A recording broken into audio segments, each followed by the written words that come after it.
Anthony Delon, entre gêne palpable et larmes retenues, le souvenir d'Alain Delon lui noue la gorge.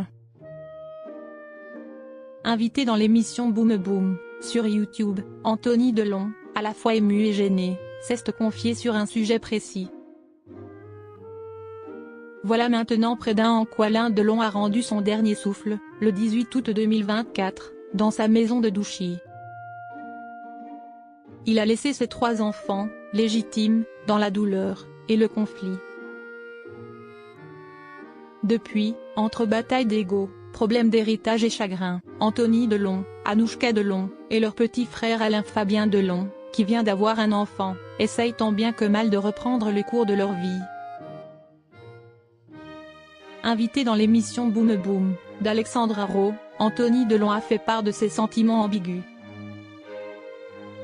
Alors qu'il évoquait son icône de père, son histoire familiale compliquée, les valeurs transmises, les silences, et les fêlures, quelques larmes, et une gêne palpable, ont émergé.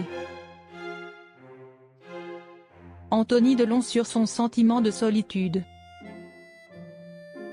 Dans ce long entretien, Anthony Delon a également évoqué le sentiment de solitude.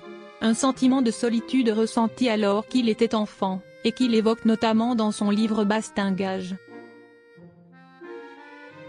Et ce sentiment de solitude, si est-il là où les gens se sont retrouvés, a-t-il indiqué. La podcasteuse a ensuite cherché à savoir si la solitude était un sentiment dont le père d'Alison, Lou, et Liv, avait eu envie de parler autrement que dans un livre. À tes proches, je pense à ta famille, à ta maman, à ton père. Si est-il à ce moment qu'un certain malaise s'est installé. Si est-il à dire, a d'abord cherché à savoir le principal concerné. Alexandre Haro a clarifié son propos. Est-ce que ce que tu nous livres dans ce livre, brut, tu as eu envie d'en parler aussi à l'âge adulte, de revenir dessus? Le passé, sujet sensible? Ben H. Quand le livre est sorti, ma mère était morte, a balbutié Anthony Delon. Oui, mais tu lui en avais parlé avant de tout ça. Tu avais dû avoir des discussions sur la manière dont tu avais vécu ton enfance, ton adolescence, a rétorqué Alexandre Haro. Très laborieusement, l'échange s'est poursuivi vaille que vaille. Sans qu'Anthony Delon, visiblement ému, ne concède à se déverrouiller.